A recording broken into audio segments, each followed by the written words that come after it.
ঘুমিয়ে পড়েছো না? দেরি হয়ে গেছে তো আজকে, তাড়াতাড়ি খাও। কেন? রুটি, তরকারি আর ডিম সেদ্ধ দিয়ে দিলাম। তাড়াতাড়ি নাও, এই ট্রেনটা না পেলে পরের ট্রেনে যাবে। পেয়ে যাবো। আলু ভেজা দিই।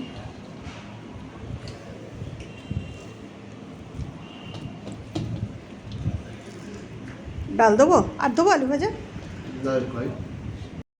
দেবো।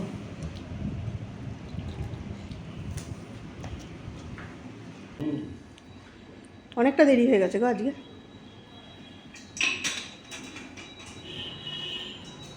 কটায় থাকে ট্রেন?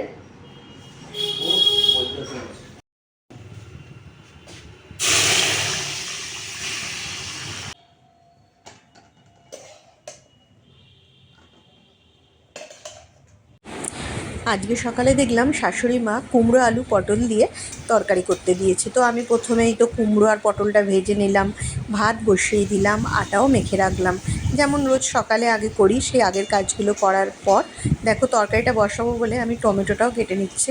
টমেটোগুলো একটু শক্ত, একটু নুন দিয়ে নরম করে নেবো, ফোড়নে দেবো, তারপর একটু নুন দিয়ে নরম করে তারপর আলুটা সেদ্ধ করা আছে সেটাও দিয়ে দেবো। আর আমি কুমড়োর তরকারিতে আর আজকে একটু মুগের ডাল করব, দুটোতেই একটু আদা থেতো করে দেবো, তাই জন্য আদাটা কেটে রাখলাম।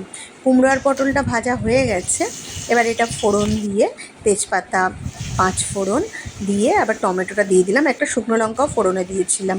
তো টমেটোটা একটু নুন দেবার পর নরম হয়ে গেছিলো, তারপর সেদ্ধ আলুটা দিয়ে ভালো করে নাড়াচাড়া করে একটু হলুদ গুঁড়ো, লঙ্কা গুঁড়ো দিয়ে দেখো তরকারিটা আমার কুমড়োর তরকারিটা প্রায় হয়ে এসছে।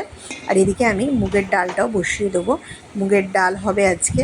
আর কুমড়োর তরকারিতে একটু ঘি দিলে বেশ ভালো লাগে, তো একটু ঘি দিয়ে নামালাম। আর শাশুড়ি মা তো রুটিটা আমাকে বেলে দিল, তো রুটিটা আমি চটপট তাড়াতাড়ি সেঁকে নিলাম। আর এদিকে আমি মুগের ডালটা সাঁতলাবো বলে জিরে, শুকনো লঙ্কা, তেজপাতা ফোড়ন দিয়ে ডালটা সাঁতলে নিলাম। আর দেখো ডালের সঙ্গে কী ভেজে দেবো, তারপর ভাবলাম আলুই ভেজে দিই, ও আলু ভাজাটা খেতে ভালোবাসে। তো একদিকে ডালটা সাঁতলানো হয়ে গেল আর আলুটাও ভাজা হচ্ছে। তো আলুটাও মোটামুটি নরম হয়ে এসছে, আর একটু ভাজলেই হয়ে যাবে।